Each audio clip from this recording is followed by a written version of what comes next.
Hi, and you're very welcome. You're here with Anne Walsh of the Excel Expert, and today I'm just going to talk specifically about sorting in Excel, and what I say applies to Excel 2007 and 2010 and later.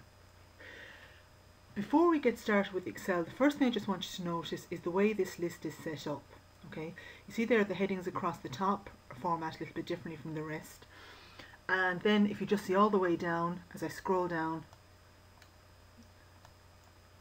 see there's no blank rows, there's no blank columns, right?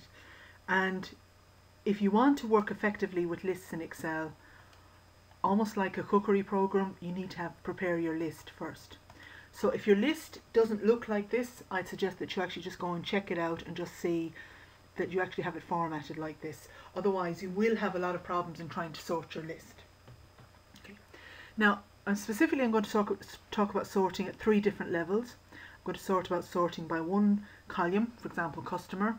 The second thing I'm going to talk about is that if you want to sort by more than one column, so for example if you wanted to sort by customer and then by value. And the third way of sorting, which is new for 2007 and later, is sorting by colour. So the first thing I do is I simply click where I want the answer to go. Alright, not so much the answer to go, but where I want to start. In this case I want to sort by customer. And I go up here and I click on the data tab. Now if you notice here in the middle we now have these 3 little icons here, and these are the ones we're going to be looking at first. Okay. So for example, if I want to sort this list in alphabetical order of customer, I click on it, click A to Z up here, automatically sorts it in alphabetical order. If I wanted to go the other way around, click Z to A, back again. If I want to sort in date order, click in here. And just something I just want to draw your attention to is that when I rest my mouse on this icon, a little pop-up box comes down here. See that it says sort oldest to newest. So it actually tells you what it's going to do, which I think is kind of really helpful. So just click on that. And essentially, if you've got your list set up correctly, as I kind of have outlined at the beginning, it's actually as straightforward and as easy as that, just to sort by one column. Now for the second level, if you want to sort by multiple columns, so for example, let's say I want to sort by customer and then I want to sort by value, I need to go to a different place this time. So again, make sure I've clicked in the list, I'm on the data tab, and this time I click on the little sort icon. Now just to say to you as well, in this version of Excel you can sort by up to 27 levels. Right, now hopefully you won't have to sort by up to 27 levels, but it's a big jump from the previous 3 from previous versions. So just a reminder again, I want to sort by customer.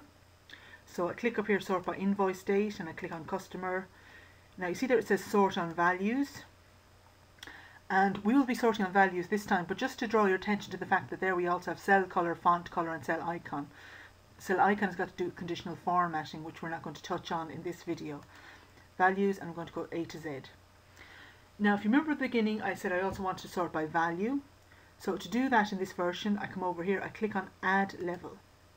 And I get another line in here, I click on that, and from it I choose value.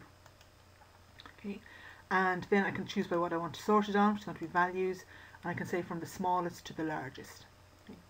Now one small point I want to mention at this point is that if you notice up here there's a tick in this box that says my data has headers. Right. And if you look up here in this part, you see there the selection bit has not gone around these lot, simply because we don't want them to be included in the sort. And if for some reason you find that your headings have actually gone into the sort, make sure there's a tick in that box, my data has headers. But the best way to get around that altogether in the beginning is make sure this is formatted in a different colour from the rest of it. It's a very simple thing, but it just will save you a lot of heartache if you have to work with a lot of lists. And I click OK.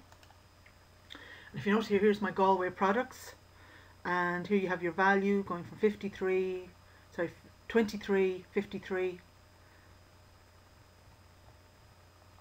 Alright, see all the way up there, Galway products, right up to that. Now the third type of sort that we're going to talk about is that we're going to talk about sorting by colour. Now this is a new thing for 2007. Right. So let me show you, for example, here. I'm going to do it on the county column here. So I highlight up here. I'm just going to apply some random colour, right click, and I'm going to choose it from my little bucket here, my fill colour. And if if you notice here, as I choose a colour, it actually comes up. And then I click on another one down here, and I'm just going to choose another colour, maybe blue, and just one more so I get a flavour of it. Might just choose yellow this time. Alright. Now let's say I have my list sorted like this, and what I want to happen is I now want to have it sorted by yellow, blue, and then this red colour. Okay. So the first thing I do is make sure I've clicked in the list, back up to my sort.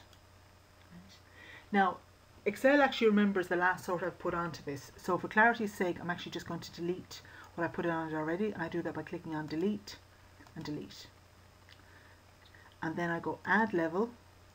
Now remember, it's the county that has the formatting, so I choose county.